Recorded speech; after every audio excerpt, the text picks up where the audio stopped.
In the news of Yep, This Guy Sucks of today, Rolling Stone suggests that Johnny Depp and his collaborator Jeff Beck may have stolen the lyrics of their song, Sad Moth Erin Parade, by Slim Wilson, an incarcerated man whose toasts were immortalized in 1970 for book Put Your Ass in the Water and Swim Like Me by the folklorist Bruce Jackson. The only two lines that I could find throughout the room that Depp and Beck have contributed are "Big Time Mather" and "Brag SLE at my level," says Jackson at the exit. Everything else comes from Slim's performance in my book. I never met anything like this.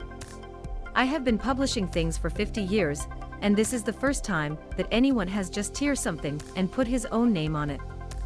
Depp and Beck are the only writers credited to the song, and it was apparently not grateful to the original Toast duo. Jackson's son Michael Lee Jackson, who happens to be a lawyer focused on music and intellectual property rights, tells the outlet that does not reflect the real paternity of these words, adding, "That's not all simply not plausible, in my opinion, that Johnny Depp or someone else could have sat down and make these words without taking them almost entirely from a version of the recording in Slash or My Father's Book where they appeared."